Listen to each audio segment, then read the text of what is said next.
Gani menyentuh BMW 81, alarm kecil berbunyi. Rudy, manajer, datang dengan wajah marah. Ia memarahi Gani.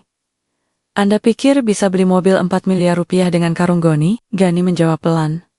Saya bisa bayar tunai. Tertawaan meledak. Wisnu bahkan merekamnya untuk bahan ejekan di media sosial.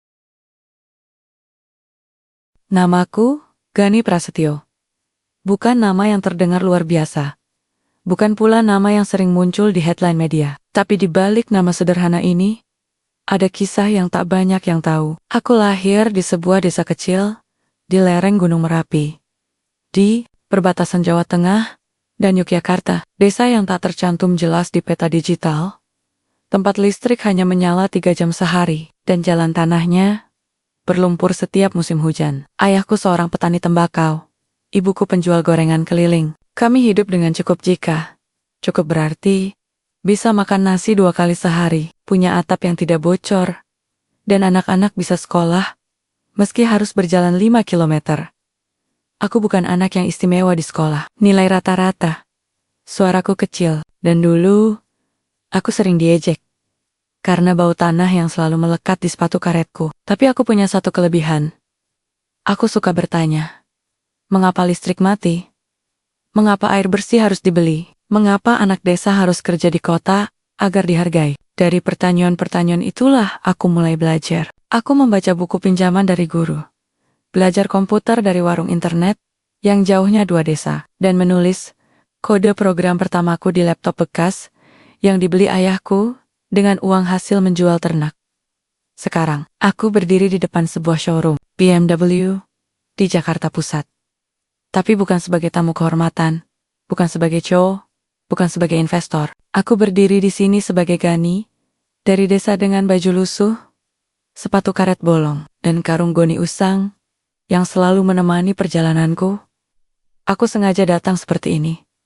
Bukan karena aku miskin, tapi karena aku ingin tahu seberapa dalam prasangka manusia di kota ini terhadap penampilan. Apakah mereka masih bisa melihat manusia di balik kain yang compang-camping? Aku mengamati kaca depan showroom yang tinggi dan mengilap. Di dalamnya, BMW 78 berdiri seperti patung futuristik warna putih, mutiara, pintu sayap cumi yang terbuka seperti mimpi. Harganya 4 miliar rupiah, cukup untuk membangun 3 sekolah desa atau membuka 100 lapangan kerja di kampungku. Tapi bukan angka itu yang menarik perhatianku. Aku tertarik pada bagaimana manusia di dalam sana akan bereaksi terhadap seseorang. Sepertiku. Aku menarik napas dalam. Karung goni di bahuku terasa berat.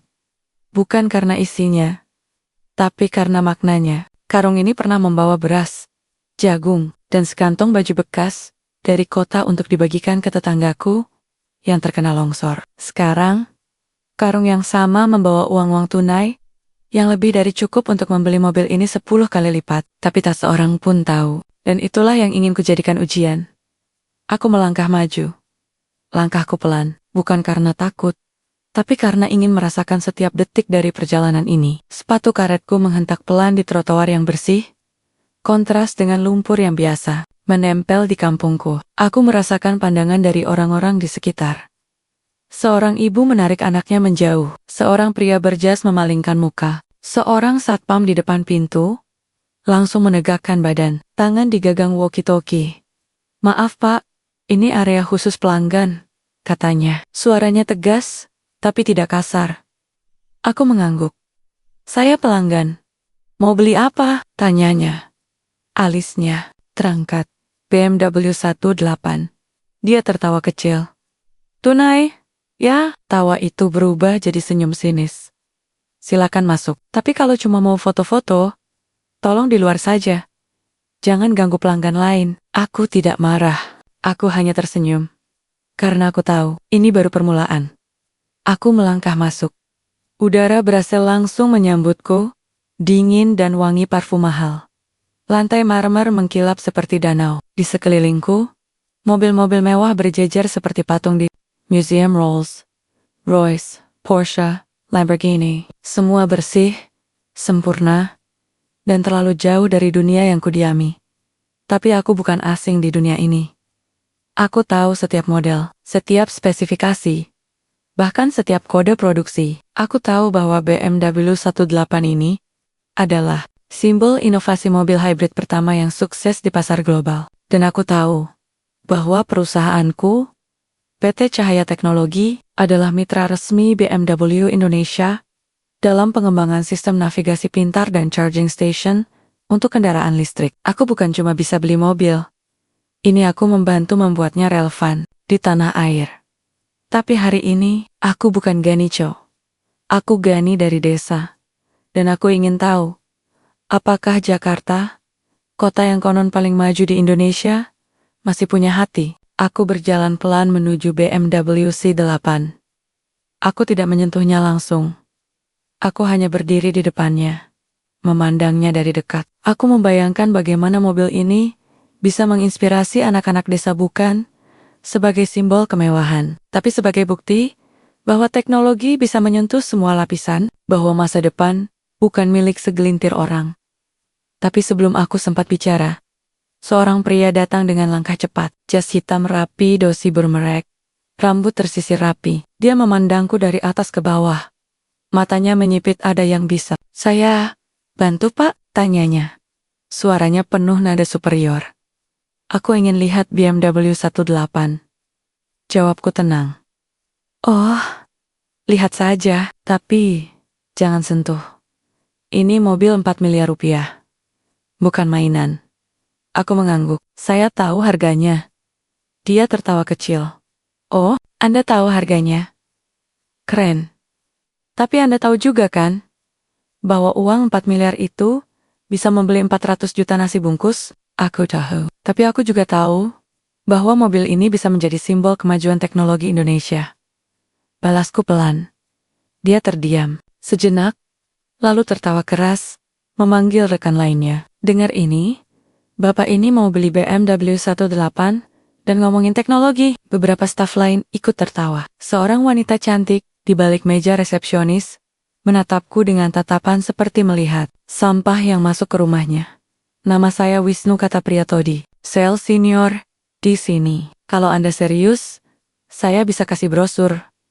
Tapi kalau cuma mau pamer, mending ke tempat lain. Aku serius, kataku. Wisnu tertawa lagi. Serius? Anda bawa uang tunai 4 miliar dalam karung itu? Aku menatap karung. Goni di bahuku ya. Tertawaan meledak. Lebih keras. Lebih sarkastik. Wisnu bahkan mengeluarkan ponselnya. Merekamku. Lihat guys.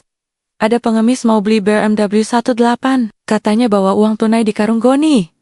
Ini viral banget nanti. Aku tidak bereaksi. Aku hanya mengambil brosur yang dia lemparkan ke udara. Lalu duduk di sofa paling pojok sofa, yang biasanya tidak dipakai oleh pelanggan berkelas. Aku membuka brosur itu perlahan, membaca spesifikasi, teknologi, dan fitur-fitur canggihnya. Aku tahu semua ini, bahkan lebih dari mereka. Tapi aku biarkan mereka menertawakanku, karena aku tahu, suatu saat, tawa itu akan berubah menjadi keheningan yang memalukan.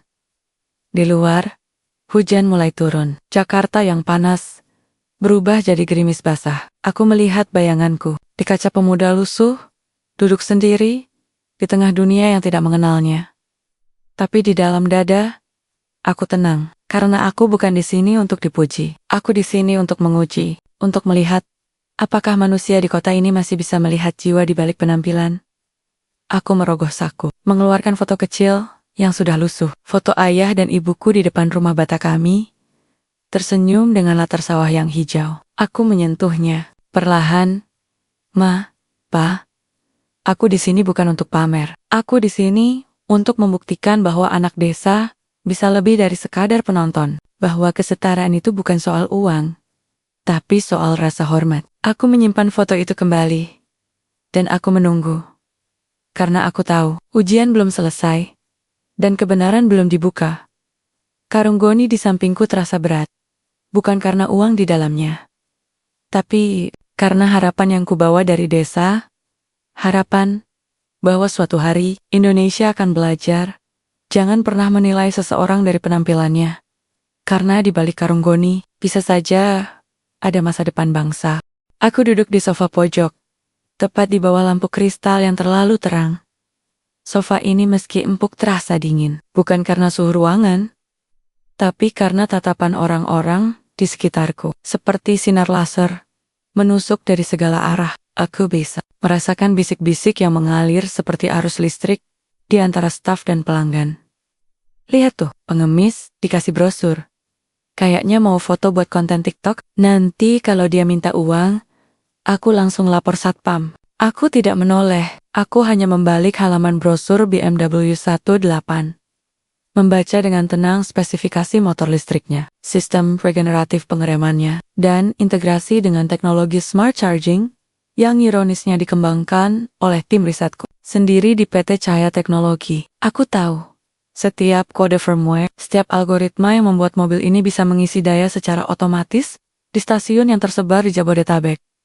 Tapi hari ini, aku memilih diam, karena diam adalah ujian terbaik untuk kesombongan orang lain. Wisnu masih berdiri di dekat mobil, bercakap-cakap dengan dua pelanggan berjas. Mereka tertawa sambil sesekali melirik ke arahku. Salah satu dari mereka mengambil foto dari kejauhan. Mungkin untuk dikirim ke grup WhatsApp kantor. Aku tak peduli. Aku terbiasa diabaikan. Di masa kuliah dulu, saat aku datang dengan baju bekas dan makan nasi bungkus di sudut kantin, mereka juga begitu. Tapi kini, aku bukan mahasiswa miskin. Aku pemilik perusahaan yang mengubah wajah teknologi transportasi di Indonesia. Hanya saja, mereka tak tahu, dan aku sengaja memilih untuk tidak memberitahu. Lalu, seorang wanita mendekat. Rambutnya diikat rapi, wajahnya cantik, tapi matanya dingin seperti es. Putri. Namanya tertera di ID card di dadanya. Resepsionis utama. Senyumnya hanya muncul untuk pelanggan berdasi. Untukku, hanya pandangan jijik. Pak, katanya. Nada bicaranya seolah sedang mengusir anjing dari halaman rumah. Kalau tidak serius, tolong minggir. Area ini untuk calon pembeli yang punya financial capability. Aku angkat wajah, menatapnya lurus. Aku serius. Serius, Anda bawa uang tunai 4 miliar di karung itu? Tanyanya. Suaranya melengking. Ya, dia tertawa keras, memanggil Wisnu. Dengar ini, bapak ini bilang, bawa uang 4 miliar di karung Goni. Serius banget? Wisnu datang dengan langkah congkak. Wah pak, kalau beneran bawa uang, coba keluarin satu bungkus dulu. Bayar kita. Lihat, apakah itu uang? Atau kertas koran? Beberapa pelanggan ikut tertawa. Ada yang mengeluarkan ponsel, merekam. Aku tidak bereaksi. Aku hanya menyimpan brosur, lalu merogoh karung Goni. Mereka semua diam sejenak. Menunggu. Tapi yang bukan uang melainkan sepotong roti tawar bungkus plastik dan termos kecil. Aku menuangkan air panas dari termos ke gelas plastik. Lalu mulai makan perlahan. Keheningan sejenak, lalu tawa meledak lebih keras. Wah, ternyata makan siang dari karung. Canda seorang pelanggan. Ini kayak konten YouTube Homeless Challenge, timpal yang lain. Wisnu bahkan berlutut pura-pura memohon. Bang, kalau butuh uang, kita bisa kasih receh, tapi jangan ganggu showroom ya. Aku makan dengan tenang. Roti tawar ini bukan dari warung murah. Ini roti dari toko khusus untuk penderita diabetes karena ayahku punya penyakit itu. Setiap kali ke Jakarta, aku selalu membawa stok untuknya. Hari ini, aku hanya mengambil satu bungkus untuk makan siang. Tapi bagi mereka, ini bukti bahwa aku pengemis. Putri mendekat lagi. Kali ini dengan botol minum plastik. Ini air bersih. Jangan minum dari tempat sembarangan, katanya sambil menyodorkan botol. Aku mengangguk, menerima. Tapi begitu aku menaruhnya di lantai, dia tiba-tiba membalik botol itu dan airnya tumpah ke kakiku. Ups, maaf, katanya. Tapi matanya berbinar licik, tangan goyang. Aku menatapnya. Air itu merembes ke sepatu karetku yang bolong. Beberapa tetes, bahkan mengenai celanaku. Staf lain tertawa. Wisnu bilang, wah, dia dibaptis gratis. Aku tidak marah. Aku hanya mengelap kakiku dengan kain lusuh dari karung. Lalu aku berkata pelan. Cukup keras agar semua mendengar.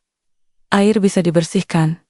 Tapi aib, tidak. Kata-kataku menggema. Tertawaan berhenti. Wisnu mendelik.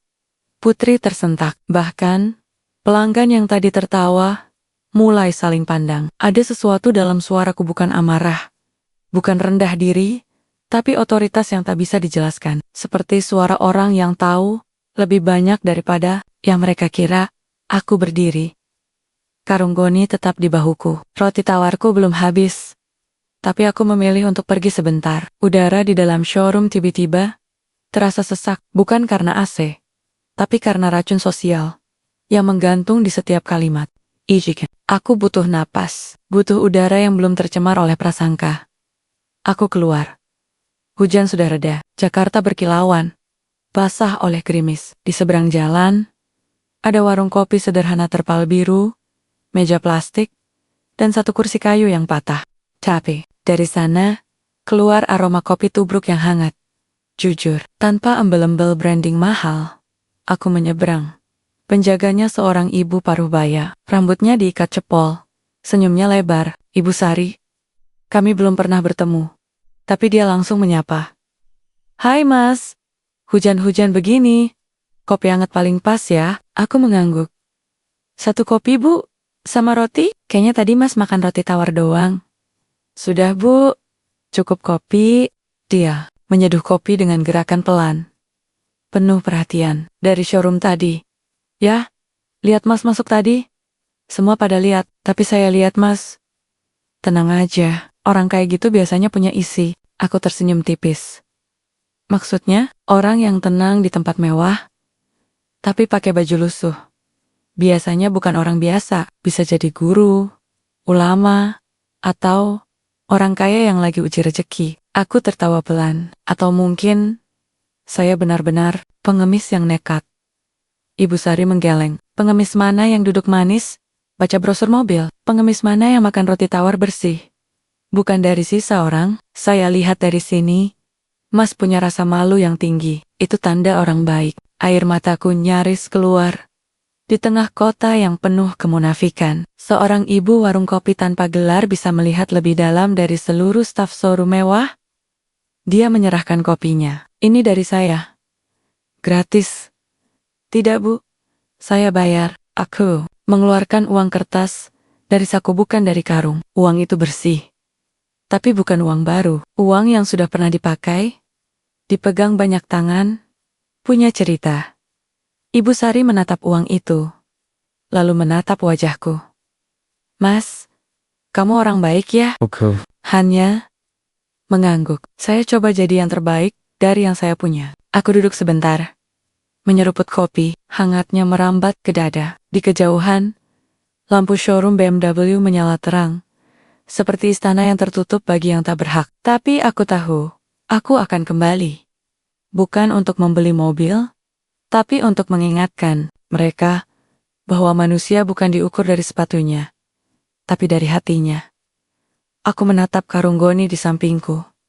Di dalamnya, uang tunai lebih dari cukup untuk membeli seluruh showroom ini. Tapi yang lebih berharga adalah pelajaran yang akan kuberi hari ini. Pelajaran bahwa kesombongan adalah kebodohan yang berpakaian mewah. Dan bahwa seorang gembel bisa membawa kebenaran yang membuat semua orang gemetar. Aku bangkit. Terima kasih Bu. Kopinya terbaik yang pernah saya minum. Ibu Sari tersenyum. Karena dibayar dengan hati Mas, bukan dengan uang. Aku menyeberang kembali, menuju pintu kaca yang dulu menghalangiku. Kali ini, aku tidak ditahan, tapi aku tahu, di dalam, ejekan akan kembali menyambut. Dan aku siap, karena kebenaran tidak butuh teriakan. Cukup satu karung goni yang dibuka.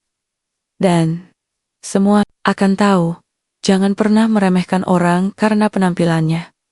Karena di balik yang kau anggap rendah, bisa jadi ada yang sedang menguji hatimu.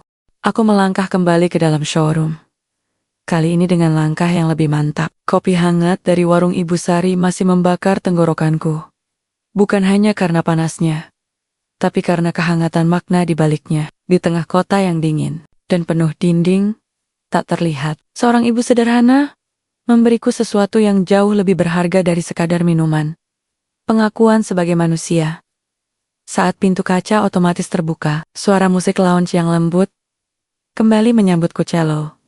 dan piano yang konon dipilih untuk menciptakan suasana mewah dan eksklusif. Tapi hari ini, musik itu terdengar seperti ironi. Bagaimana bisa nada-nada halus mengiringi ejekan yang begitu kejam? Bagaimana bisa harmoni musik berdampingan dengan ketidakadilan yang begitu nyata? Aku kembali ke pojok sofa tadi. Karung Goni kuletakkan di sampingku, seperti teman setia yang tak pernah meninggalkanku sejak masa kuliah. Dulu, karung ini membawaku dari stasiun ke kos-kosan, berisi buku, baju, dan harapan. Kini, ia membawa tumpukan uang yang bisa mengguncang pasar saham jika dikeluarkan sekaligus. Tapi tak seorang pun tahu, dan aku masih memilih untuk diam. Wisnu melihatku kembali dan langsung mendekat. Kali ini, dengan senyum sinis yang lebih lebar. Wah, si pengemis pulang dari makan siang, ngemis di warung kopi juga. Aku tidak menatapnya. Aku hanya mengeluarkan brosur BMW 18 dari saku. Membukanya kembali di halaman spesifikasi teknis. Saya ingin tahu, apakah mobil ini sudah terintegrasi dengan Smart Grid nasional? Tanyaku datar. Dia tertawa. Smart Grid? Mas serius? Anda tahu apa itu Smart Grid? Itu sistem listrik canggih. Bukan urusan orang yang makan roti tawar dari karung. Saya tahu, PT Cahaya Teknologi bekerja sama dengan PLN. Untuk itu, bahkan kami yang mengembangkan sistem charging otomatis untuk mobil listrik BMW di Indonesia. Tertawaan meledak lagi. Tapi kali ini, ada yang berbeda. Seorang pelanggan berambut putih, mungkin seorang direktur perusahaan, menatapku dengan raut wajah aneh campuran curiga dan keheranan. Ia mendekat. Maaf Pak, katanya. Suaranya berat dan penuh otoritas. Anda bilang PT Cahaya Teknologi, itu perusahaan yang kerjasama dengan BMW untuk e-mobility kan? Wisnu buru-buru menyela. Pak, jangan percaya, ini pasti hoax. Orang kayak gini mana tahu soal kerjasama teknologi. Mungkin dia dengar dari radio, terus pura-pura tahu. Pelanggan itu mengangkat alis. Tapi dia sebut nama perusahaan dengan benar. Dan Smart Grid itu istilah teknis, bukan hal yang sering dibahas di warung kopi. Aku menatapnya. Kalau Anda ragu, coba tanya ke manajer showroom. PT Cahaya Teknologi sudah 2 kali mengadakan workshop di sini. Bahkan cowoknya pernah datang tapi mungkin tidak ada yang mengenalinya karena dia tidak pakai jas. Wisnu hampir tersedak. Wah, sekarang jadi CO juga. Besok-besok bilang kamu Jokowi. Tawa kembali menggema. Tapi kali ini, tidak semua ikut tertawa. Beberapa orang mulai memandangku dengan rasa ingin tahu. Aku bisa merasakan pergeseran atmosfer dari ejekan murni, menjadi campuran antara curiga dan keheranan. Lalu, Rudy datang. Manajer showroom. Badannya tegap, wajahnya selalu terlihat tegang. Mungkin karena tekanan target penjualan. Ia mendekat. Dengan langkah cepat, matanya menyipit saat melihatku. Ada masalah? Tanyanya ke Wisnu. Enggak Pak, cuman ada bapak ini yang ngaku-ngaku mau beli BMW 18 tunai, bawa uang di karung goni. Kami lagi hiburan aja, jawab Wisnu. Masih tersenyum sinis. Rudy menatapku. Anda serius mau beli mobil ini? Aku serius, jawabku tenang. Dengan uang tunai? Ya. Berapa jumlahnya? 4 miliar 300 juta. Cukup untuk i8 dan asuransi 3 tahun. Rudy tertawa kecil, tapi matanya mulai waspada. Dan uangnya ada di karung itu? Aku bisa buka sekarang, kalau Anda mau. Dia menatap karung goni di sampingku, seolah itu bom waktu. Kalau Anda bercanda, ini tidak lucu. Tapi kalau serius, kami harus verifikasi. Silakan. Saya siap. Rudy menarik napas. Ia melihat ke Wisnu, bawa dia ke ruang meeting, jangan di sini. Jangan ganggu pelanggan lain. Aku bangkit, mengangkat karung. Goni, Wisnu mendekat, berbisik. Main-main ya, sama bos gue. Nanti kusuruh satpam tendang lo keluar. Aku hanya menatapnya. Kamu yang akan memohon agar aku tidak keluar dari sini. Kami masuk ke ruang meeting kecil, meja kaca, sofa kulit, layar sentuh untuk presentasi. Rudy duduk di kepala meja. Wisnu berdiri di sampingnya seperti pengawal. 2 staf lain masuk. Penasaran? Oke, kata Rudy. Nada bicaranya lebih serius. Kalau benar Anda mau beli, kami butuh bukti. Tunjukkan uangnya. Aku meletakkan karung goni di atas meja. Aku membukanya. Semua menahan napas. Yang pertama keluar, bukan uang melainkan sebuah buku kecil. Buku tabungan BCA. Aku letakkan di atas meja. Nominalnya tidak terlihat. Tapi stiker perusahaan di sampulnya jelas. PT Cahaya Teknologi, rekening utama. Rudy membukanya. Matanya membelalak. Angka di layar digital yang kusodorkan setelahnya real time balance dari aplikasi perbankan menunjukkan angka yang membuat tangannya gemetar. 12,7 miliar rupiah. Ini bisa jadi hasil pencucian uang. Gumam Rudy, mencoba mencari celah. Aku tersenyum tipis. Coba cek nomor rekeningnya, atau hubungi Departemen Keuangan BMW Indonesia. Minta konfirmasi kerjasama dengan PT Cahaya Teknologi. Nema, CEO Gani Prasetyo. Wisnu tertawa gugup. Jangan bercanda, perusahaan itu pasti orang kaya raya. Pakai jas, naik helikopter, bukan datang bawa karung goni. Aku menatapnya. Kenapa kamu begitu yakin bahwa orang kaya harus berpakaian tertentu? Apa uang punya bentuk? Tidak ada yang menjawab. Aku kembali ke karung. Perlahan, aku mengeluarkan bungkusan plastik tebal. Di dalamnya uang kertas pecahan Rp100. Diikat rapi. Masing-masing sejumlah Rp10 juta. Aku letakkan satu bungkus di atas meja. Lalu satu lagi. Dan satu lagi. Sampai ada 5 bungkus Rp50 juta tertata rapi di atas meja kaca. Ini uang muka, kataku. Sisanya ada di mobil saya. Tapi kalau Anda masih ragu, saya bisa transfer sekarang juga. Rudy pucat. Ia menatap Wisnu, yang wajahnya sudah kehilangan warna. Ini sungguhan, bisik Rudy.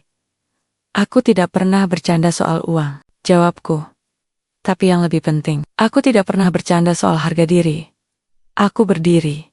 Kalian menertawaiku. Kalian mengusirku. Kalian menyiramku air. Tapi aku tetap datang. Bukan karena aku butuh mobil ini, tapi karena aku ingin tahu, apakah Jakarta masih punya hati? Mereka terdiam. Aku melanjutkan. Suaraku pelan, tapi menggema.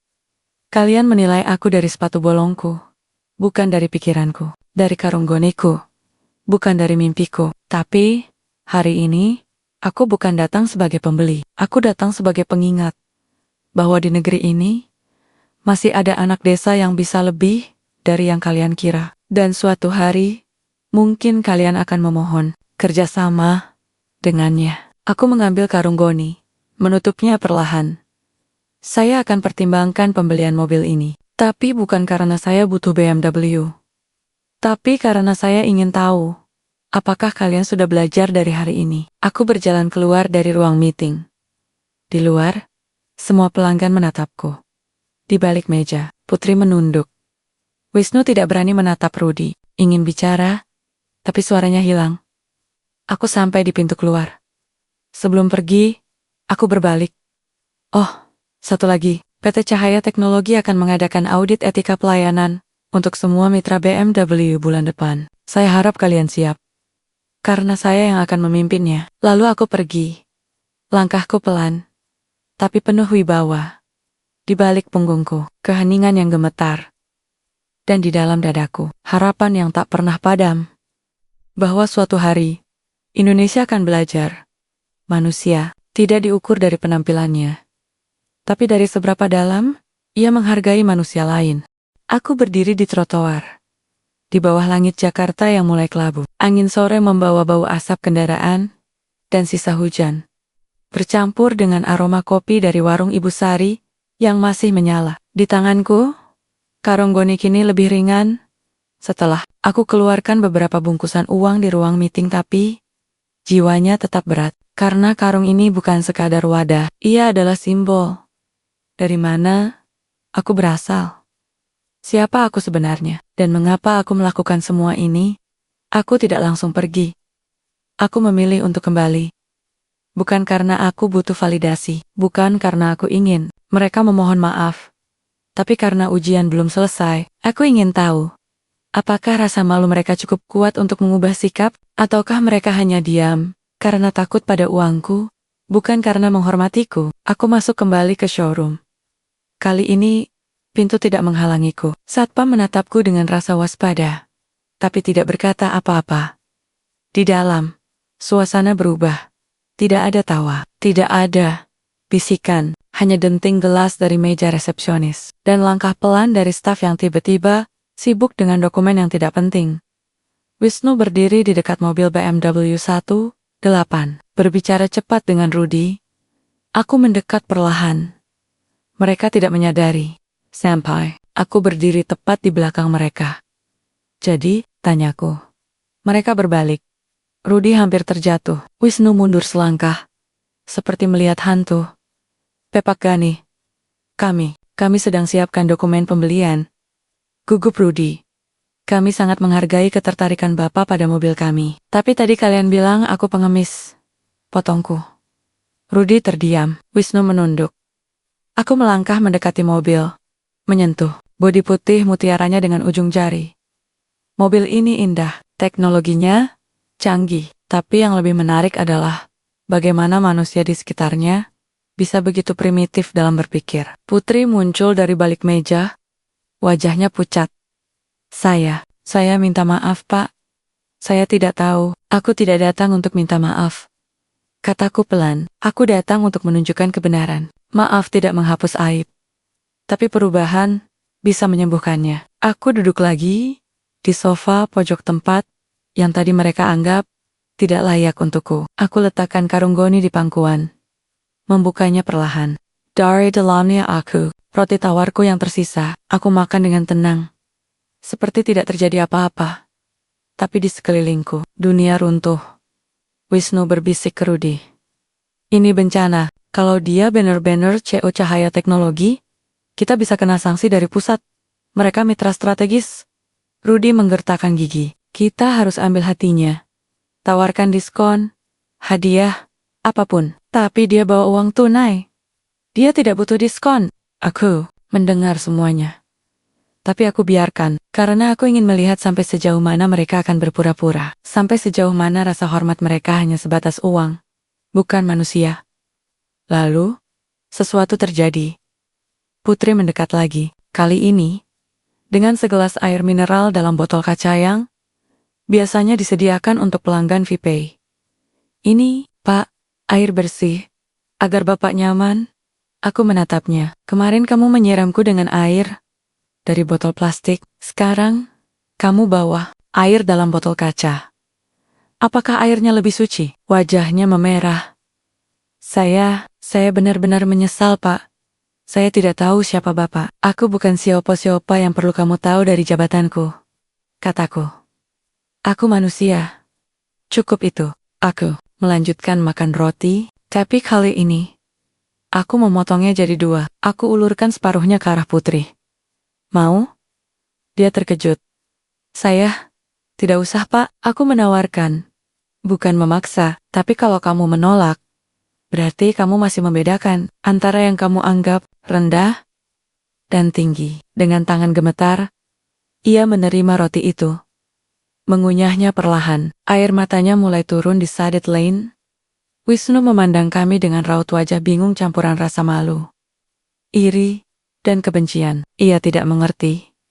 Ia tidak bisa memahami bagaimana orang yang dihinanya kemarin, kini bisa memaafkan dengan begitu mudah.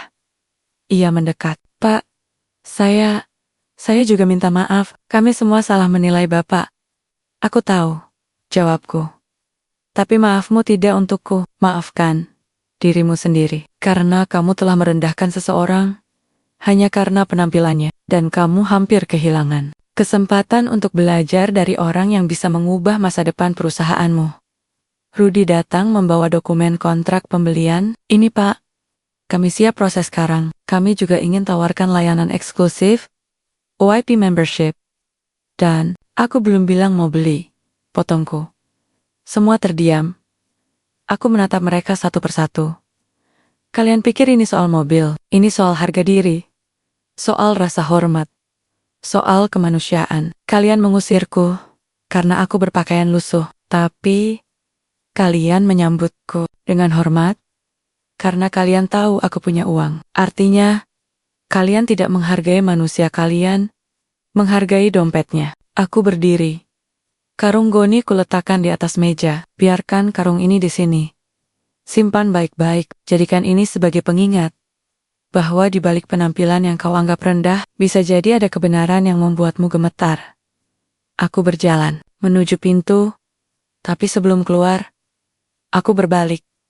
Besok, PT Cahaya Teknologi akan mengumumkan kerjasama baru dengan BMW Indonesia untuk peluncuran charging station nasional. Aku akan hadir dengan atau tanpa jas, dan aku harap kali ini kalian sudah belajar. Aku keluar. Langit mulai gelap, lampu kota menyala satu persatu. Di kejauhan, Ibu Sari sedang menutup warungnya. Aku mendekat. Mas balik lagi? Tanyanya. Tersenyum. Aku baru keluar dari istana es, kataku. Dia tertawa. Dan bagaimana roja-roja di dalamnya? Mereka baru sadar bahwa mahkota mereka terbuat dari prasangka. Ibu Sari mengangguk. Orang kaya hati tidak butuh pamer. Orang miskin hati selalu butuh bukti. Aku duduk. Ia menyeduh kopi lagi. Kali ini, ia menambahkan gula aren. Ini dari desa saya, supaya Mas tahu. Rasa asli itu tidak perlu mahal. Aku menyeruputnya. Hangat, manis, jujur. Di balik punggungku, showroom BMW menyala. Terang seperti menara yang sombong. Tapi malam ini, aku tahu. Cahaya sejati bukan dari lampu mewah, tapi dari hati yang masih bisa menghargai manusia lain. Meski ia datang dengan karung Goni dan sepatu karet bolong, hujan kembali turun, pelan dan tenang.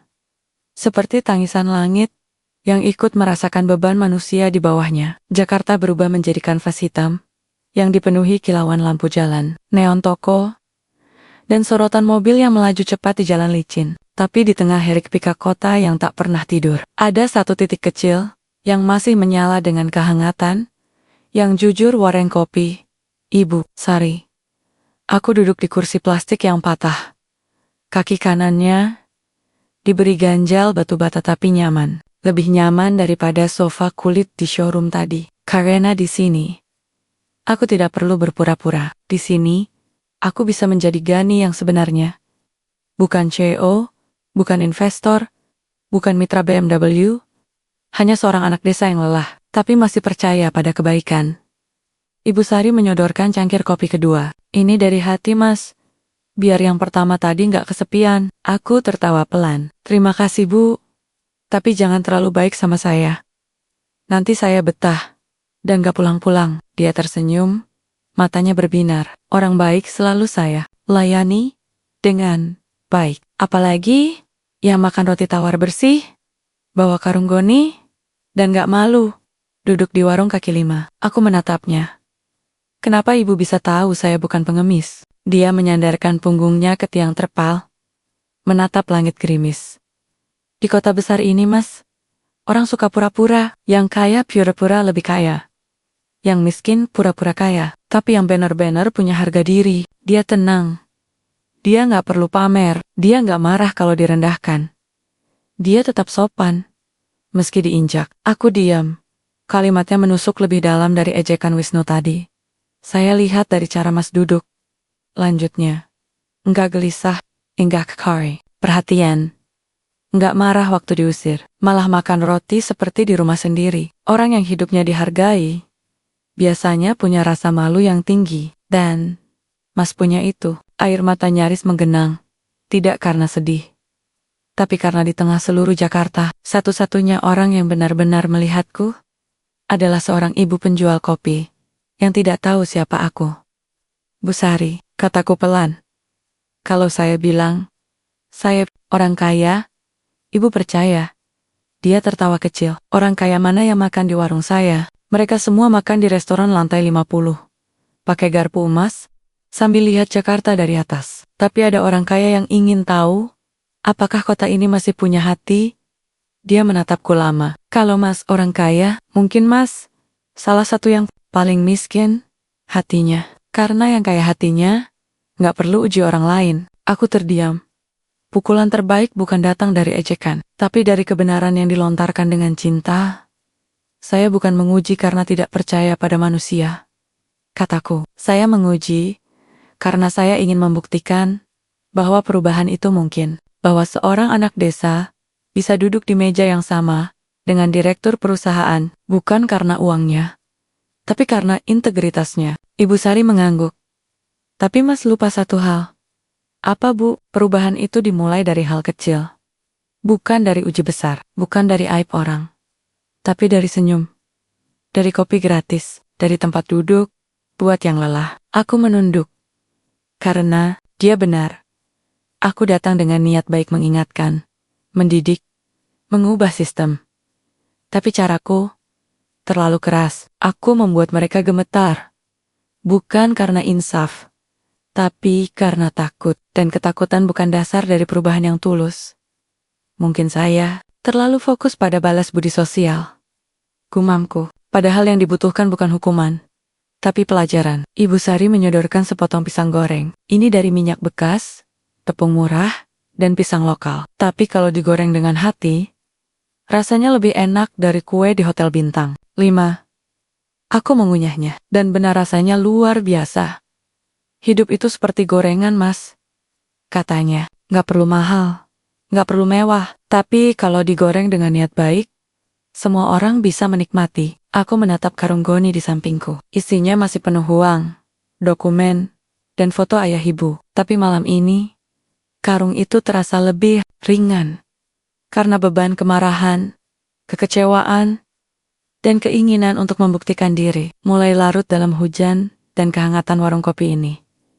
Bu, kataku, kalau saya bantu warung ibu jadi lebih besar, gimana? Dia langsung geleng-geleng. Nggak usah, Mas. Warung kecil ini cukup, saya bisa lihat pelanggan saya. Saya kenal mereka. Saya tahu cerita mereka. Kalau jadi besar, saya jadi manajer, bukan pemilik hati. Aku tersenyum. Ibu lebih bijak dari direktur perusahaan. Bijak itu bukan soal gelar, tapi soal pengalaman. Saya sudah lihat puluhan orang datang dan pergi. Yang sombong, akhirnya jatuh. Yang rendah hati, diam-diam naik. Dan yang paling penting, apa Bu? Yang paling penting adalah tetap jadi manusia, dimanapun, kapanpun, dan dalam keadaan apapun. Aku menatap langit. Hujan mulai reda. Jakarta berkilauan. Tapi di sini, di bawah terpal biru yang koyak, ada ketenangan yang tak bisa dibeli dengan uang. Aku mengeluarkan dompetku bukan yang kulit mewah, tapi yang dari kain batik. Hadiah ibuku saat lulus kuliah. Dari dalamnya, aku ambil satu kartu nama, kuberikan ke Ibu Sari. Dia membacanya perlahan.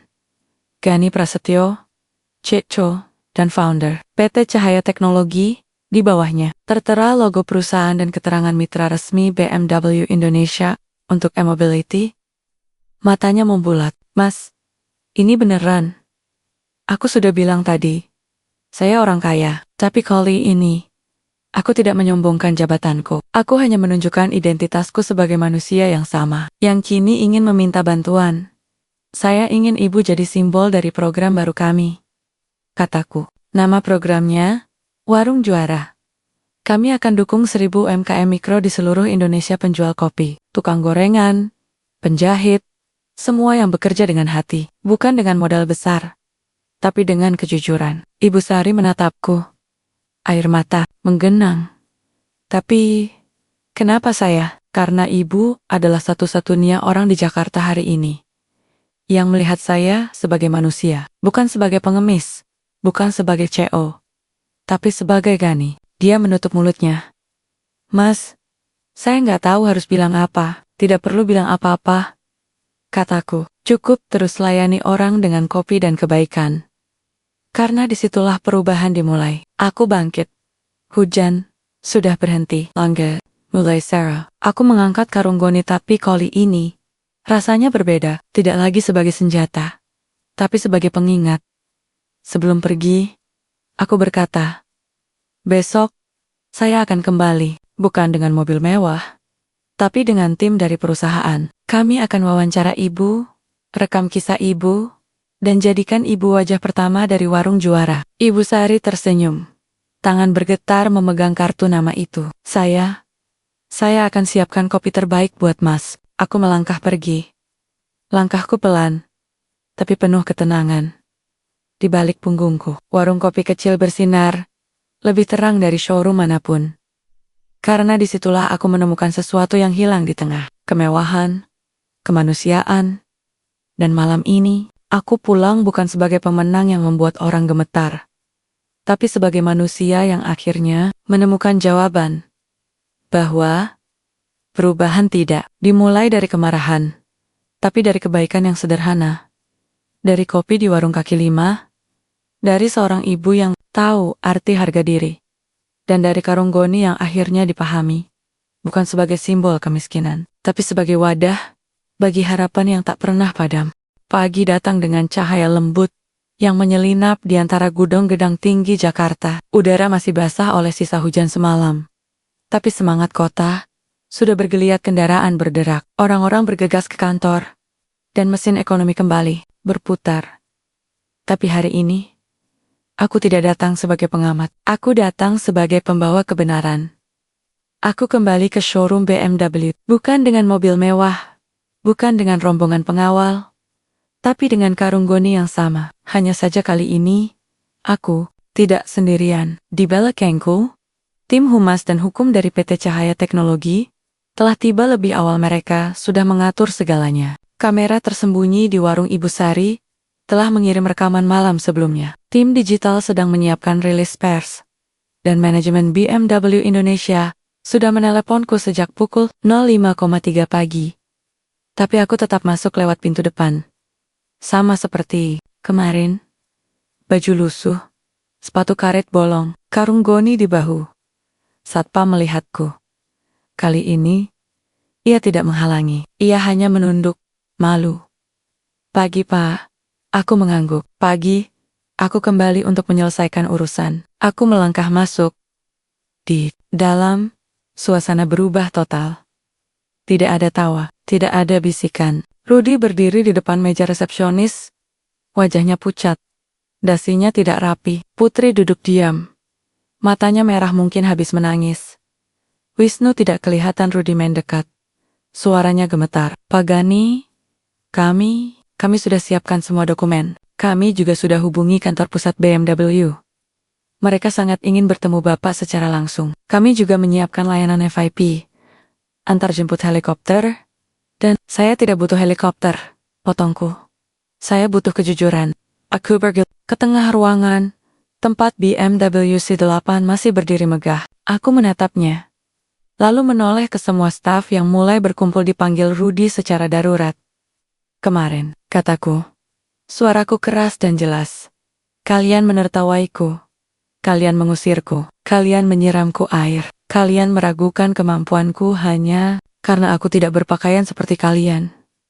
Mereka terdiam. Beberapa menunduk. Aku bukan datang untuk membeli mobil. Aku datang untuk membuktikan sesuatu. Bahwa di negeri ini, masih ada orang yang berani menilai manusia dari jiwanya, bukan dari penampilannya. Aku mengangkat karung goni. Perlahan, aku membukanya di atas meja presentasi, meja yang biasanya digunakan untuk menunjukkan fitur mobil kepada calon pembeli kaya. Dan satu persatu, aku keluarkan bungkusan plastik tebal. Uang kertas pecahan, Rp10.000, diikat rapi, masing-masing bernilai Rp10 juta. Aku letakkan satu, lalu kedua, ketiga, keempat, hingga ada 10 bungkus Rp1. Miliar tertata rapi di atas meja. Kaca. Ruangan membeku. Nafas tertahan. Mata membelalak. Dunia seakan berhenti berputar. Aku menatap mereka satu per satu. Ini uang muka. Cukup untuk membeli mobil ini secara tunai, dan masih ada lebih dari 3 miliar lagi di mobilku. Rudy hampir jatuh. Ia berpegangan ke meja. Pepak, kami tidak tahu. Aku tahu kalian tidak tahu, kataku. Karena kalian tidak pernah mau tahu. Kalian langsung menghakimi. Dan itu bukan soal salah, tapi soal moral. Putri menangis pelan. Saya benar-benar menyesal, Pak. Aku tidak butuh penyesalan yang lahir dari rasa takut, kataku. Aku butuh perubahan yang lahir dari kesadaran. Lalu, dari luar, suara langkah cepat terdengar. Wisnu muncul, wajahnya panik. Ea baru datang. Belum tahu apa-apa. Ada apa? Kenapa semua pada diam? Si pengemis itu balik lagi, matanya melihat meja, melihat tumpukan uang, melihat Rudy yang gemetar, melihatku yang berdiri tenang. Tuhan, bisiknya. Aku menatapnya. Kemarin, kamu merekam aku, kamu bilang, ini viral banget nanti. Ia mundur selangkah. Nah, hari ini, aku yang akan membuatnya viral. Aku Tones di layar, aplikasi siaran langsung, sudah aktif dengan lebih dari 200.000 penonton dalam hitungan detik. Halo, Indonesia, kataku. Suaraku tenang tapi penuh wibawa. Nama saya Gani Prasetyo. Saya pendiri dan CEO PT Cahaya Teknologi, mitra resmi BMW Indonesia, untuk pengembangan teknologi kendaraan listrik di tanah air. Kamera mengarah ke ID card yang kusimpan di dompet jelas terlihat. Nama, foto, jabatan, logo perusahaan, dan logo BMW Partnership. 2 hari lalu, saya datang ke showroom ini dengan pakaian sederhana, membawa karung goni. Bukan karena saya miskin, tapi karena saya ingin tahu, apakah layanan pelanggan di kota besar masih menghargai manusia atau hanya menghargai dompetnya. Rekaman singkat dari kamera tersembunyi, diputar aku diusir, dihina, disiram air, diejek karena ingin beli mobil. Penonton langsung meledak. Boykot showroom Jakarta mulai naik trending. Komentar mengalir. Gila, mereka usir Sesho sendiri? Ini aib buat dunia pelayanan. Orang desa dikira sampah. Padahal dia yang bangun infrastruktur listrik buat mobil mereka. Aku melanjutkan. Saya tidak marah. Saya sedih. Karena di negeri yang sedang membangun, kita masih membedi-bedikan manusia. Padahal, kemajuan sejati bukan diukur dari gedung tinggi atau mobil mewah, tapi dari seberapa adil kita memperlakukan sesama. Aku menatap Rudy, Putri, dan Wisnu. Saya tidak akan langsung memecat kalian. Saya tidak akan menuntut, tapi saya akan meminta BMW Indonesia untuk melakukan audit etika nasional. Dan kalian akan menjadi kasus pertama. Rudy menanduk. Kami siap menerima konsekuensi. Konsekuensi bukan hukuman, kataku. Konsekuensi adalah pelajaran, dan pelajaran terbaik adalah ketika kita merasakan apa yang kita perbuat pada orang lain. Aku mengambil 1 bungkus uang Rp 10 juta. Kuserahkan ke Putri. Ini bukan hadiah. Ini uang pelatihan. Kamu akan ikut program empati dan service excellence yang akan kami adakan untuk seluruh karyawan showroom mewah di Indonesia. Ia menerima dengan tangan gemetar. Lalu aku menyerahkan 1 bungkus ke Rudy. Kamu akan jadi koordinator lapangan. Bantu kami ubah sistem yang diskriminatif ini. Terakhir, aku menatap Wisnu. Ia tidak berani menatap. Kamu tidak dapat uang, kataku. Kamu dapat tugas. Kamu akan wawancarai 100 pedagang kaki lima, penjaga warung, pemulung, dan pelaku UMKM mikro. Catat kisah mereka. Rasakan hidup mereka. Dan presentasikan di depan seluruh staf BMW se-Indonesia. Karena kamu perlu belajar bahwa harga diri tidak diukur dari sepatu, tapi dari rasa hormat. Wisnu menunduk, air matanya jatuh. Aku menutup karung goni. Saya belum membeli mobil ini, tapi saya sudah mendapatkan sesuatu yang lebih berharga. Bukti bahwa perubahan itu mungkin, bahwa kebaikan bisa menang atas kesombongan, bahwa seorang gembel dengan karung goni bisa mengguncang dunia. Aku berjalan ke pintu. Sebelum keluar, aku berkata, dan untuk seluruh Indonesia, jangan pernah meremehkan siapapun, karena di balik penampilan yang kau anggap rendah, bisa jadi ada orang yang sedang menguji hatimu. Aku keluar. Langit biru, angin, pagi yang segar, dan di belakangku, sebuah showroom yang tidak lagi sombong tapi gemetar. Bukan karena takut, tapi karena terbangun dari mimpi buruk prasangka. Matahari pagi menyinari Jakarta dengan cahaya emas yang hangat. Seolah-olah alam sendiri ikut merayakan kebenaran yang akhirnya terungkap. Aku berdiri di trotoar yang sama. Tempat kemarin aku diusir seperti sampah. Tapi hari ini, bumi terasa lebih ringan. Bukan karena uang di karung goni, bukan karena kemenangan, tapi karena keadilan meski kecil telah ditegakkan. Aku tidak langsung pulang. Aku menunggu. Karena aku tahu, ini belum berakhir. Rekaman siaran langsungku telah menyebar, seperti api di musim kemarau. Dalam hitungan jam, media nasional mulai menurunkan judal-judal besar. CEO PT Cahaya Teknologi dihina di showroom BMW. Bawa uang tunai, 4 miliar. Dalam karung goni. Gembel, atau bos. Pemuda lusuh, ternyata mitra resmi. BMW Indonesia. Jaren. Hidup. Jangan nilai orang dari penampilannya. Netizen membanjiri media sosial. Banyak yang marah, banyak yang malu, banyak yang terinspirasi.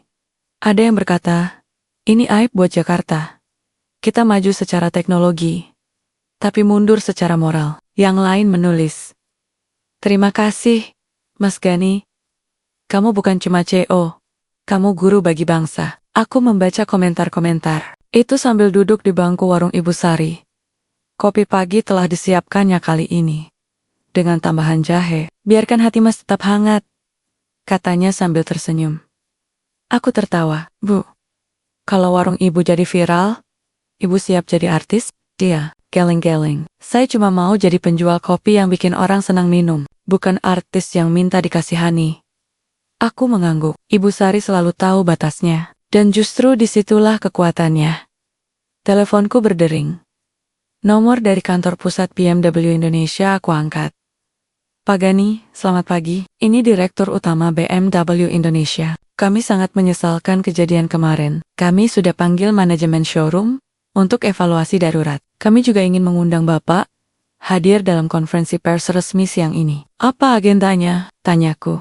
Permintaan maaf resmi, klarifikasi, public dan peluncuran kerjasama baru antara BMW dan PT Cahaya Teknologi untuk program Inclusive Mobility. Aku tersenyum tipis. Saya datang. Tapi saya tidak akan pakai jas. Terserah Bapak. Yang penting, Bapak hadir sebagai mitra dan sebagai simbol perubahan. Aku menutup telepon. Perubahan, kata yang dulu ku cari dengan amarah, kini datang dengan ketenangan. Aku membuka karung goni. Kali ini, bukan untuk mengeluarkan uang, tapi untuk mengambil sesuatu yang lebih berharga. Laptop kecil dan dokumen presentasi. Di dalamnya, tertera rancangan program yang sudah lama kusiapkan Inclusive Mobility, teknologi untuk semua program. Ini bukan hanya soal mobil listrik, tapi soal akses, soal bagaimana teknologi bisa menyentuh pedagang kaki lima, ojek pangkalan, petani, dan siapapun yang selama ini dianggap di luar sistem. Aku membuka laptop. Di layar, foto-foto dari desa muncul. Anak-anak yang belajar di bawah tenda, karena sekolahnya rusak. Ibu-ibu yang menempuh 5 kilometer untuk ke puskesmas. Petani yang kehilangan hasil panen, karena tidak ada akses transportasi. Mereka inilah alasan aku membangun PT Cahaya Teknologi. Bukan untuk kaya, tapi untuk membuktikan bahwa teknologi bukan milik segelintir orang. Bahwa masa depan harus dibangun bersama. Jam 10 pagi. Mobil kantor datang bukan BMW, tapi minivan sederhana yang biasa digunakan tim lapangan. Aku naik, membawa karung goni dan laptop. Di jalan, aku melihat papan reklame BMW C8 di jalan tol. Di bawahnya, seorang pemulung sedang mengais plastik dari tong sampah. Aku menyuruh supir berhenti. Aku turun, mendekat.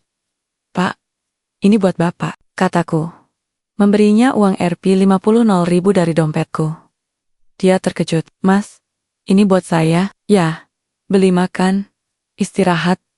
Dunia ini butuh orang seperti Bapak yang tetap bekerja meski tidak dihargai. Dia menangis. Terima kasih, Mas. Saya doakan Mas sukses selalu. Aku kembali ke mobil. Hatiku terasa penuh. Karena uang bukan untuk pamer, tapi untuk memulihkan harga diri. Sampai di kantor pusat BMW Indonesia, gedung tinggi di kawasan Sudirman, semua berubah. Security menyapaku dengan hormat. Staf menyambutku dengan senyum tulus. Di lobi, poster besar terpampang. Hari ini, kami belajar dari Gani Prasetyo. Aku diantar ke ruang konferensi. Di dalam, Direktur Utama BMW Indonesia, perwakilan media nasional, dan pejabat dari Kementerian Perindustrian sudah menunggu. Kamera saya, lampu sorot menyala. Tapi sebelum acara dimulai, Rudy, Putri, dan Wisnu dipanggil masuk dengan wajah penuh rasa bersalah. Mereka diminta duduk di barisan depan. Direktur utama berdiri. Hari ini, kami tidak hanya meluncurkan program baru. Kami juga menyampaikan permintaan maaf resmi atas perlakuan tidak pantas terhadap Bapak Gani Prasetyo, COPT Cahaya Teknologi, dan mitra strategis kami. Kami gagal menjaga nilai-nilai pelayanan yang kami junjung tinggi. Ia menoleh ke Rudy. Manajer showroom telah diberhentikan dari tugas operasional. Akan menjalani pelatihan etika dan pelayanan inklusif selama 3 bulan. Lalu Putri resepsionis utama akan mengikuti program Empathy Ambassador. Menjadi duta pelayanan manusiawi di seluruh cabang BMW. Terakhir, ke Wisnu. Sales senior. Ini akan menjalani social immersion program hidup selama 1 bulan sebagai pekerja harian tanpa uang pribadi, hanya dengan upah minimum, dan ia akan dokumentasikan seluruh perjalanannya. Wisnu menunduk, tapi kali ini tidak ada kemarahan, hanya penyesalan yang dalam. Lalu giliranku berbicara. Aku tidak berdiri di podium, aku duduk di kursi biasa.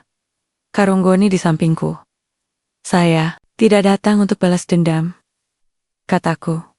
Suaraku tenang. Saya datang untuk mengingatkan bahwa di balik setiap layar mewah, setiap mobil canggih, harus ada hati yang manusiawi, bahwa kemajuan teknologi tidak boleh menggerus kemanusiaan. Aku membuka laptop, menampilkan presentasi Inclusive Mobility. Program ini akan membangun 1.000 charging station di desa-desa terpencil, akan melatih 5.000 ojek listrik dari kalangan ekonomi bawah, dan akan memberi akses teknologi kepada 10.000 UMKM mikro seperti Warung Ibu Sari, Ruangan Terdiam. Media merekam setiap kata. Kami akan bekerja sama dengan BMW, PLN, dan pemerintah.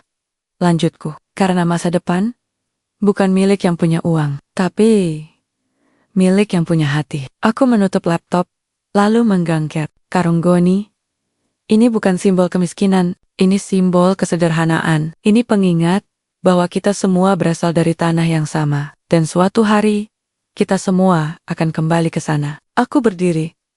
Jadi, jangan pernah remehkan siapapun. Karena di balik Karunggoni, bisa jadi ada orang yang sedang menulis bab baru dalam sejarah bangsa. Tepuk tangan meledak, panjang, tulus, dan untuk pertama kalinya, aku merasa perubahan itu bukan mimpi. Iya, sudah dimulai. Dari 1 Karunggoni, dari 1 roti tawar, dari 1 kebaikan di warung kopi, dan dari 1 keputusan untuk tetap menjadi manusia. Hari setelah konferensi pers, Jakarta berubah, bukan karena cuaca, bukan karena kebijakan pemerintah, tapi karena satu cerita yang menyebar seperti angin kencang di musim kemarau. Gembel sentuh BMW 18, langsung diusir. Tapi saat dia buka karung, semua gemetar. Judul itu muncul di mana-mana. Media cetak, portal berita, YouTube, TikTok, Instagram, bahkan ibu-ibu di pasar tradisional membicarakannya sambil memilih cabe. Aku tidak sengaja membuat heboh. Tapi aku juga tidak menolaknya karena kadang, viralitas bukan soal popularitas tapi soal momentum untuk mengubah pikiran. Aku duduk di kantor, pusat PT Cahaya Teknologi, di lantai 12 gedung sederhana, di pinggir Jakarta bukan gedung pencakar langit, bukan dengan logo besar berkilauan. Di sini, karyawanku bekerja tanpa dasi, dengan kaos oblong dan sandal jepit. Karena bagi kami, inovasi lahir dari keringat, bukan dari penampilan. Teleponku berdering tanpa henti. Permintaan wawancara. Undangan talk show tawaran endorsement. Bahkan ada produser film yang ingin membuat biopik tentangku. Aku tolak semuanya kecuali 1. Undangan dari Kementerian Sosial untuk menjadi narasumber dalam seminar nasional tentang pelayanan publik dan kesetaraan sosial. Tapi yang paling mengejutkan, datang dari tempat yang tidak terduga. Surat resmi dari showroom BMW Jakarta. Aku membukanya perlahan. Kertas tebal, kop resmi, tanda tangan manajemen pusat, kepada Yes Bapak Gani Prasetyo. Dengan ini kami sampaikan bahwa atas kejadian tanggal 5 April 2025, kami telah mengambil langkah tegas terhadap karyawan yang terlibat dalam pelanggaran etika pelayanan. Rudy, manajer showroom, diberhentikan dari jabatannya. Wisnu, sales senior, diberhentikan secara tidak hormat. Putri, resepsionis, mengundurkan diri dengan alasan pribadi.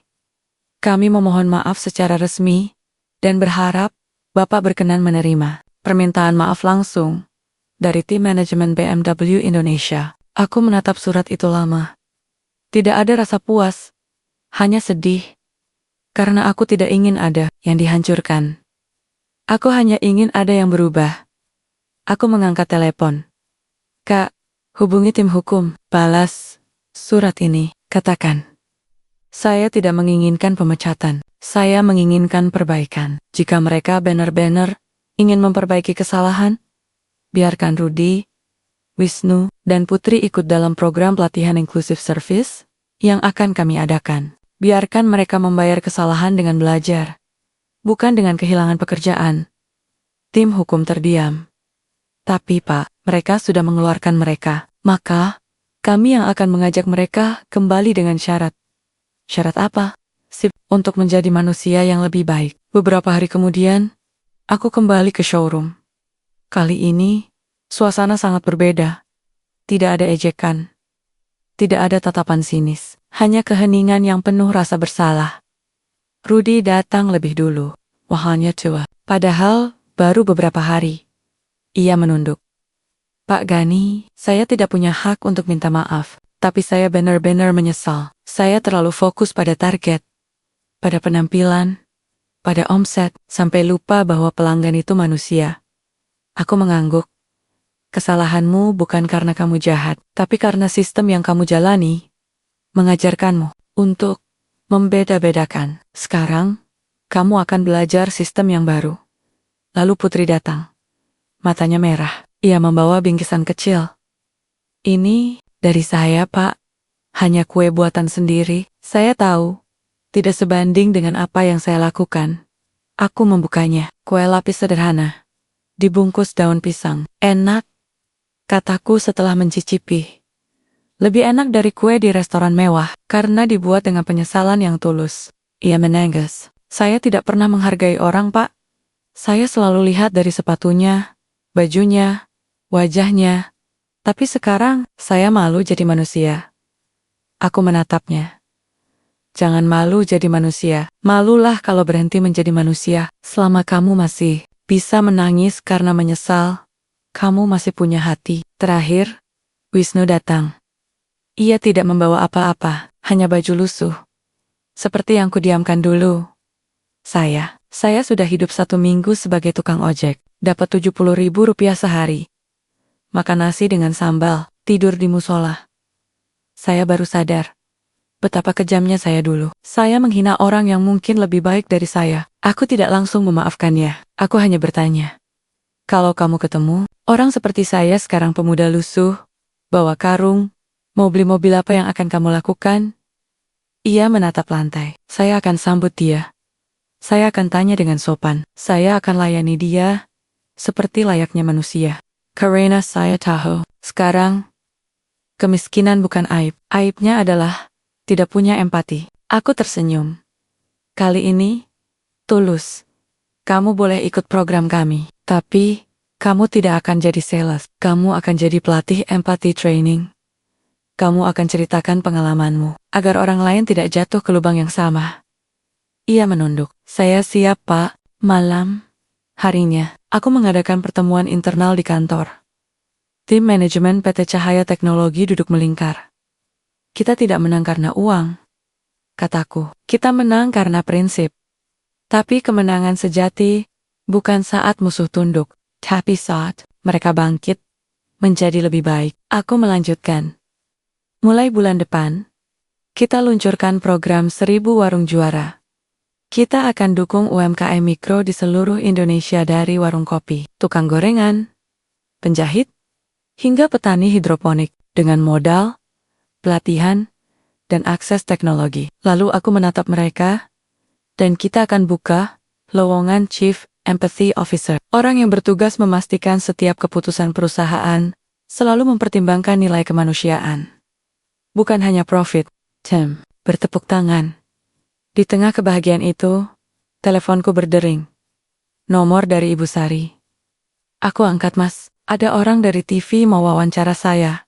Mereka bilang, saya jadi simbol perubahan. Aku tertawa. Iya, Bu. Karena Ibu memang simbolnya. Tapi saya nggak mau jadi artis, Mas. Tidak usah jadi artis, jadi guru saja. Guru bagi mereka yang lupa bahwa kebaikan itu sederhana. Aku menutup telepon. Melihat keluar jendela. Jakarta berkilauan. Tapi malam ini, cahaya terang bukan dari gedung pencakar langit. Bukan dari lampu mobil mewah.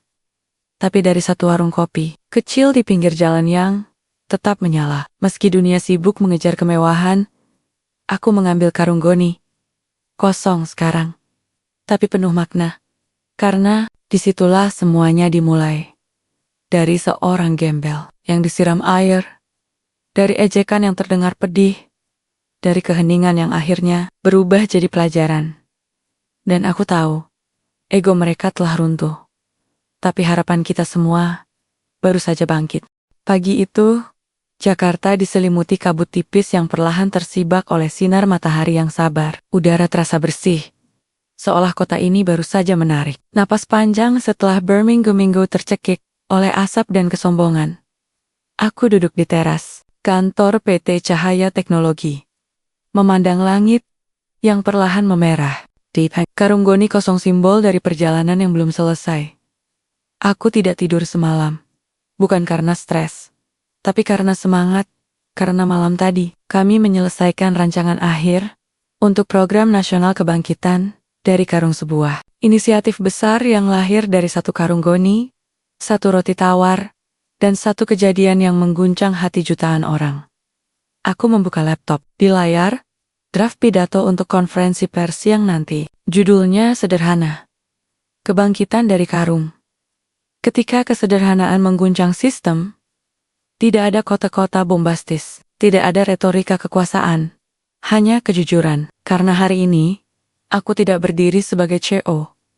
Aku berdiri sebagai anak desa yang ingin membawa pulang keadilan. Pukul 13.00. Gedung konvensi di Jakarta Convention Center penuh. Media nasional hadir TV, cetak, digital, perwakilan kementerian, pengusaha, akademisi, bahkan tokoh agama, duduk berdampingan. Di barisan depan, Rudi, Putri, dan Wisnu hadir bukan sebagai mantan staf showroom, tapi sebagai peserta pertama. Program Empathy dan Service Reform yang kami luncurkan bersama Kementerian Ketenagakerjaan. Aku naik ke panggung. Tidak dengan jas. Tidak dengan dasi. Aku mengenakan kemeja batik sederhana, celana kain, dan sepatu karet yang sama yang sempat dihina. Karena aku membawa karung goni. Sorot lampu menyala. Kamera mengarah. Dan seluruh ruangan terdiam. Nama saya Gani Prasetyo, kataku. Suaraku tenang, tapi menggema. Saya bukan tokoh besar. Saya bukan anak pejabat. Saya lahir di desa kecil. Di rumah bata yang bocor saat hujan. Ayah saya petani tembakau. Ibu saya penjual gorengan. Kami tidak pernah punya listrik lebih dari 3 jam sehari. Tapi kami punya satu hal yang lebih berharga dari semua itu. Harga diri. Aku menatap penonton. Saya datang ke showroom BMW, bukan untuk pamer. Saya datang untuk menguji, karena saya ingin tahu. Apakah negeri yang sedang membangun menara tinggi, jalan tol, dan mobil listrik, masih punya ruang untuk menghargai manusia? Aku mengangkat karung goni. Ini bukan karung biasa, ini karung yang pernah membawa beras untuk desa saya. Karung yang pernah membawa buku untuk anak-anak yang ingin sekolah. Dan karung yang kemarin membawa uang tunai lebih dari cukup untuk membeli mobil mewah tapi ditertawakan karena penampilannya. Suara tawa kecil terdengar tapi kali ini bukan ejekan, tapi pengakuan. Kita hidup di zaman di mana penampilan lebih penting dari integritas, di mana sepatu mahal dianggap lebih mulia daripada hati yang tulus, di mana seseorang dihakimi bukan karena apa yang dia lakukan, tapi karena bagaimana dia berpakaian. Aku menatap Rudi, Putri, dan Wisnu. Mereka menghina saya, tapi saya tidak menyalahkan mereka sepenuhnya. Saya menyalahkan sistem yang mengajarkan bahwa pelanggan hanya berharga jika dia terlihat kaya. Sistem yang menghukum kerendahan hati dan memuja kemewahan. Aku melanjutkan, tapi hari ini saya tidak datang untuk menghukum. Saya datang untuk membangun. Karena kebangkitan sejati bukan dimulai dari kemarahan, tapi dari perbaikan. Aku membuka karung goni dari dalamnya. Aku keluarkan 3 dokumen. Yang pertama, sertifikat pelatihan empati nasional untuk Rudy, Putri, dan Wisnu. Yang kedua, kontrak kemitraan warung juara untuk Ibu Sari dan 999 UMKM lainnya. Yang ketiga, blueprint program Inclusive Mobility, kerja sama resmi antara PT Cahaya Teknologi, BMW Indonesia, PLN, dan Kementerian Perindustrian. Kami akan bangun 1000 charging station di desa-desa terpencil, kataku. Akan pelatih 5.000 ojek listrik dari kalangan ekonomi bawah. Akan dukung 10.000 warung kopi, penjual nasi bungkus, tukang reparasi, sepatu dengan modal, teknologi, dan pelatihan digital. Lalu aku menatap kamera. Dan untuk seluruh Indonesia, jangan pernah biarkan kemiskinan penampilan menutupi kemuliaan jiwa. Karena di balik karung goni, bisa jadi ada orang yang sedang menulis sejarah. Setelah konferensi, aku tidak langsung pulang. Aku pergi ke showroom BMW. Kali ini bukan untuk membeli mobil, tapi untuk menyerahkan sesuatu. Aku membawa kunci mobil kunci. BMW itu 8 warna putih mutiara. Tapi bukan untukku. Aku menyerahkannya ke Rudy. Ini mobilnya, tapi bukan untuk kamu. Ia bingung. Lalu untuk siapa, Pak? Aku tersenyum.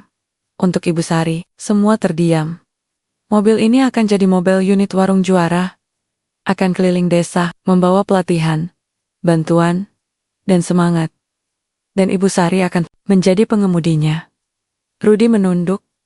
Pak, saya tidak tahu harus bilang apa. Tidak perlu bilang apa-apa, kataku. Cukup bantu Ibu Sari mengemudikan mobil ini bukan dengan kebanggaan, tapi dengan kerendahan hati. Sore itu, aku kembali ke warung Ibu Sari. Ia menangis saat melihatku. Mas, saya nggak pernah bermimpi bisa naik mobil mewah. Ini bukan mobil mewah, kataku. Ini alat perubahan, dan kamu yang akan mengendarainya. Ibu Sari mengelus. Kunci itu seperti barang suci. Saya akan rawat baik-baik. Saya akan ajarkan orang-orang bahwa kebaikan itu bisa bergerak, Maku tertawa. Dan kamu akan jadi supir terhormat di negeri ini, karena kamu mengemudi dengan hati, bukan dengan ego. Malam harinya, aku duduk di warung yang sama. Langit gelap, bintang bersinar. Aku makan roti tawar, minum kopi tubruk. Karung goni kosong tergantung di tiang terpal. Seorang anak kecil mendekat. Mas, katanya Mas orang kaya ya? Aku mengangguk. Ya. Terus kenapa makan di sini? Kan bisa makan di hotel. Aku menatapnya. Karena di sini, aku dilihat sebagai manusia. Di hotel, aku dilihat sebagai uang. Anak itu mengangguk, seolah mengerti. Lalu pergi. Ibu Sari duduk di sampingku. Mas, saya dengar di TV tadi, orang-orang bilang Mas pahlawan. Aku geleng-geleng. Saya bukan pahlawan. Pahlawan itu kamu, Bu. Dan semua orang kecil yang bertahan, yang tetap jujur, yang tetap percaya pada kebaikan. Aku menatap karung goni. Kosong, tapi penuh makna. Karena disitulah semuanya dimulai. Dari satu keputusan, untuk tidak menyerah pada sistem. Untuk tetap percaya pada manusia. Untuk membuktikan bahwa kebangkitan bisa lahir dari yang paling sederhana. Dan malam ini, aku pulang dengan satu keyakinan. Indonesia bisa berubah. Tidak dari gedung tinggi. Tidak dari mobil mewah. Tapi dari karung goni yang akhirnya dihargai. Hari terakhir bulan April tiba dengan hujan yang lembut. Seperti tangisan langit yang sedang berdoa. Jakarta terasa lebih tenang. Pagi itu seolah kota ini butuh waktu untuk menarik napas setelah semua yang terjadi. Di kantor PT Cahaya Teknologi, tim sedang menyelesaikan laporan akhir program kebangkitan dari karung. Angka-angka sudah masuk. 1000 UMKM terdaftar. 500 ojek listrik dilatih.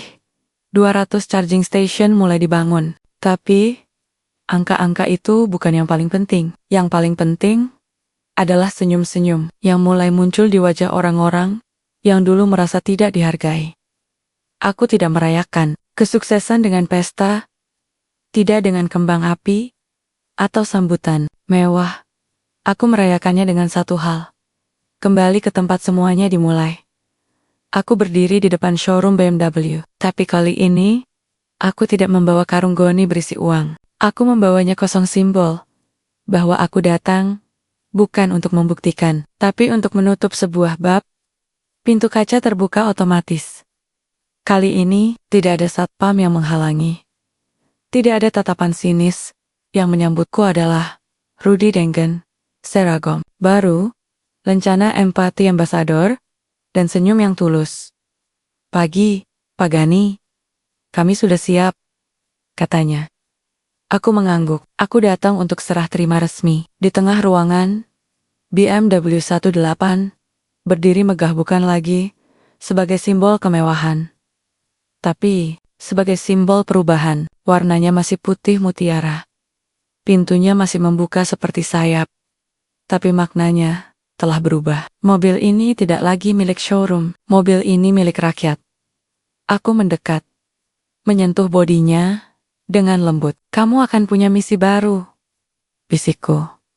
Lalu, dari luar, terdengar suara klakson kecil, bukan suara mobil mewah, tapi suara mobil yang sedang bersiap. Ibu Sari datang, mengenakan baju batik sederhana, rambut diikat rapi. Di tangannya, ia memegang tas kain dari desa, hadiah dari anak-anak. "Di kampungku, Mas Gani," panggilnya, matanya berbinar. "Saya sudah belajar nyetir mobil listrik. Instruktur bilang saya cepat paham."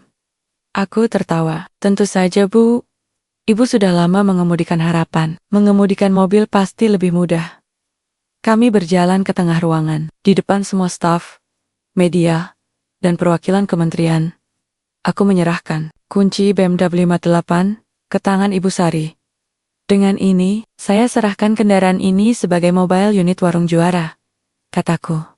Suaraku menggema. Ibu Sari akan mengemudikannya ke seluruh penjuru tanah air, membawa pelatihan, bantuan, dan pesan bahwa kebaikan tidak mengenal kelas, dan kesetaraan dimulai dari rasa hormat. Tepuk tangan meledak. Beberapa orang menangis, Rudy menandak. Tangan menutup mulut. Wisnu, yang kini menjadi pelatih empati, berkata pelan, "Saya dulu menertawakan Mas Gani karena datang dengan karung. Sekarang, saya malu, karena dulu tidak bisa melihat lebih dalam dari sepatu karet bolong." Ibu Sari memelukku. "Mas, saya tidak akan sia-siakan ini. Saya akan buktikan bahwa orang kecil bisa bawa perubahan besar." Aku menepuk punggungnya. "Ibu sudah membuktikannya sejak lama. Hari ini, hanya dunia yang akhirnya melihat." Sore itu, aku tidak pulang ke rumah. Aku kembali ke warung Ibu Sari yang kini sudah diberi tenda baru, meja yang lebih kokoh, dan papan kecil bertuliskan Warung Juara, didukung oleh PT Cahaya Teknologi dan BMW Indonesia. Tapi Ibu Sari tidak mengganti kopinya. Tetap kopi tubruk, tetap gula aren, tetap hangat seperti hatinya. Aku duduk di kursi yang sama yang patah. Kakinya diperbaiki dengan paku bekas. Aku memesan kopi dan satu potong roti tawar.